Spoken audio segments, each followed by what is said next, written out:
Bonjour, c'est Gilles du site boursicoté.com. Voici l'analyse technique du CAC 40 pour cette journée du jeudi 30 janvier 2014. Avec aujourd'hui une séance qui confirme un petit peu le ressenti d'hier, puisque on avait bien remarqué ici que cette zone entre 4109 et 4142 constituait une zone de support, puisque c'était la précédente zone de gap qui a été comblée, mais suite à ce comblement on est bien remonté au-dessus. On confirme aujourd'hui donc avec une ouverture légèrement haussière et une séance qui vient encore une fois tester cette zone mais sans clôturer à l'intérieur, et donc on inscrit même une petite hausse sur cette séance, puisque le CAC 40 qui clôture à 4180,02 marque un gain de 0,55% avec un peu plus de 23 points gagnés par rapport au cours de clôture d'hier. Du point de vue de la configuration technique, nous avons donc une neutralisation du biais baissier qui se remarque ici sur le RSI avec cette courbe légèrement montante. Le stochastique ressort de sa zone de survente. Alors intéressant, le stochastique, on a ici un stochastique donc qui va en zone de survente, qui ressort mais qui croise sa ligne de signal. Donc ça c'est un signal de fin de dynamique baissière. Lorsque le stochastique croise ainsi sa ligne de signal, c'est la fin de la dynamique. Et ce signal est confirmé par le MACD, puisque le MACD, après ici avoir connu une progression négative, se retourne du point de vue de ses histogrammes.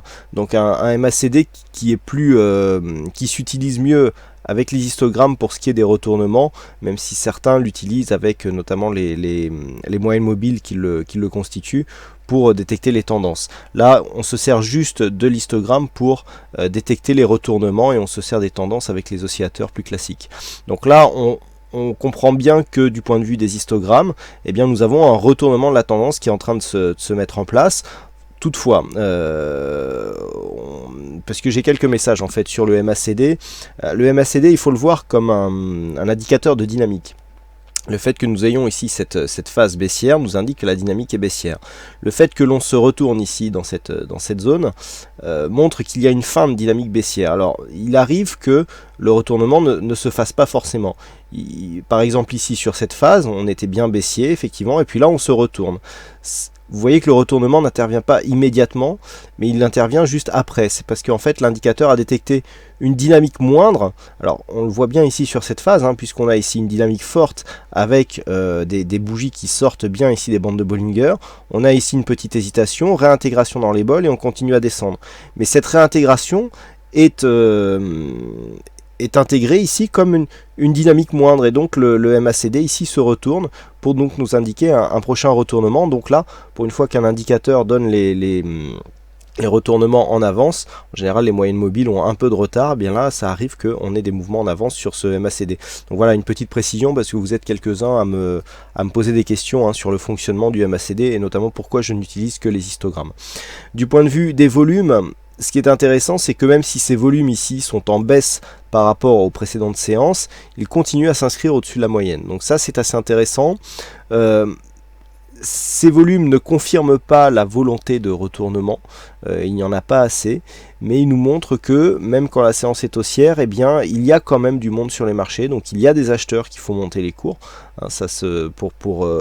Pour une transaction, il faut toujours un acheteur et un vendeur. Et donc le fait que les cours montent dans des volumes montre que le mouvement n'est pas dû à un manque de contrepartie, mais bien à une réelle présence d'investisseurs qui donc jouent la hausse sur les marchés, alors que nous sommes encore en tendance baissière. Donc on le voit ici, des signaux qui vont dans le sens d'un rebond, comme le précisaient d'ailleurs les statistiques. Alors, petite précision là-dessus aussi, on avait une forte statistique haussière aujourd'hui. Il y avait 89% de probabilité, enfin de configuration équivalente, qui avait donné un mouvement haussier pour le lendemain. Malgré tout, il y avait peu d'occurrences, puisqu'en fait on avait eu 8 cas sur 9 sur les 15 dernières années de configuration similaire. Malgré tout, nous voyons que malgré ce peu d'occurrences, on a bien ici une bougie haussière aujourd'hui, avec donc une clôture supérieure au niveau d'ouverture. Donc encore une fois, des statistiques qui détectent bien certaines phases de marché. On avait eu une forte détection baissière ici sur la précédente phase, là on détecte bien la hausse. Donc bon voilà, ça ne marche pas toujours, mais en tout cas quand il y a des fortes probabilités comme ça, il est important de les suivre.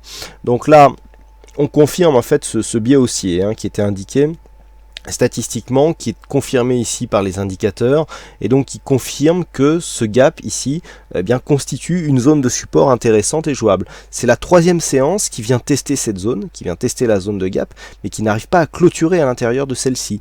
On a eu ici cette séance du 27 janvier, la séance d'hier, 29 janvier, et donc la séance du jour, avec ici encore une fois, malgré une ouverture en hausse, des cours qui viennent descendre ici, qui cassent la bande de Bollinger inférieure, qui testent cette zone. La zone n'est pas tenue, on remonte, et donc ce qui montre bien que les haussiers sont toujours sur le marché, et donc nous remontons ici à l'intérieur des bandes de Bollinger. Donc pas de relais pour cette phase de baisse. On est venu ici inscrire un gros mouvement, on a eu un rebond technique qui nous a permis ici de revenir sur la moyenne mobile 20 exponentielle, une phase de volatilité très forte, mais on ne pouvait pas vraiment à proprement parler de continuité de dynamique, puisque alors que nous étions sortis ici de la bande de Bollinger, alors que nous avions marqué ici un comblement de ce gap, les cours sont remontés. Donc ça, c'était le premier signe d'affaiblissement qui est confirmé aujourd'hui. Donc pour la séance de demain,